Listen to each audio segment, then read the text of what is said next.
之前講 matrix multiplication 嘅時候，都提及過 dot product 呢一個運算方式。呢條片會講下點樣利用佢求出 factors 嘅長度，以及判斷兩支 factors 係咪互相垂直。首先，我哋睇下長度嘅概念，英文可以叫 length 或者 long。先考慮 R2 嘅情況，即係平時嘅 xy plane。假設我哋有一支 vector v(a,b)，如果想計佢嘅長度，我哋可以考慮呢一個底為 a、高為 b 嘅直角三角形。v 嘅長度，我哋會左右用兩棟包住 v 去表示。透過畢氏定理就會係開方 a square 加 b square。而家我哋嘗試將呢一個長度嘅概念延伸到 Rn。假設 vector v 係 v1 去到 vn， 我哋可以定義 v 嘅 norm 係開方 v1 嘅二次加到去 vn 嘅二次。咁無論係 R2、R3 定 R4， 任何一支 vector 都可以有長度嘅概念。之後我哋考慮垂直嘅概念，英文可以係 perpendicular 或者 orthogonal。先考慮 R2 嘅情況，即係平時嘅 xy plane。假設我哋有一支 vector v(a,b)， 將佢逆時針轉90度，你會得出 v'。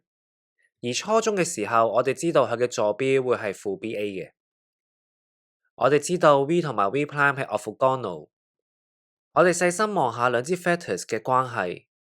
如果將佢哋第一個 entries 相乘，再將佢哋第二個 entries 相乘，之後相加會等於0。所以我哋又嘗試將呢一個垂直嘅概念延伸到 Rn。R2 嘅時候，兩支 factors 對位相乘再相加等於0的話，佢哋係互相垂直。假設喺 Rn 嘅情況有兩支 factors uv， 同樣我哋都可以定義，如果佢哋對位相乘再相加等於0，即係話 u1 乘以 v1 加到去 un 乘以 vn 等於0的話，就代表垂直。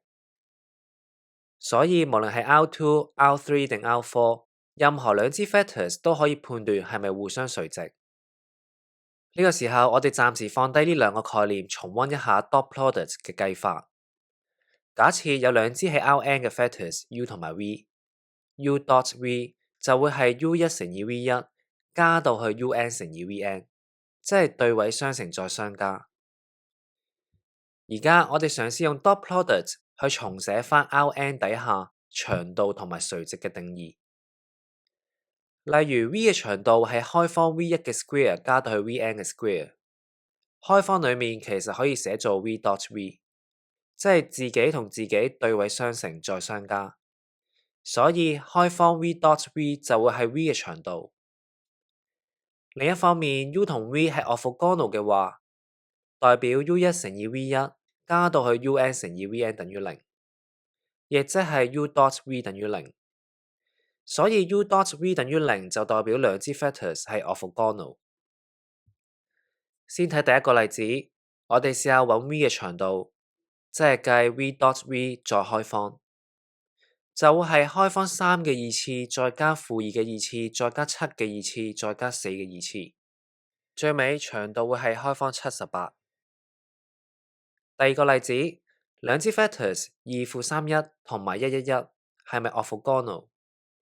我哋會求佢哋嘅 dot product， 對位相乘再相加，因為等於0，所以係 orthogonal。第三個例子，兩支 factors 2-31同埋143係咪 orthogonal？我哋會求佢哋嘅 dot product， 對位相乘再相加，因為等於-7唔等於0，所以唔係 orthogonal。咁呢一條片，我哋就將長度同埋垂直嘅概念由平時嘅 xy plane 推廣到 Rn。咁 matrices 或者 functions 之間又可唔可以有長度同埋垂直嘅概念呢？我哋下一條片會再介紹。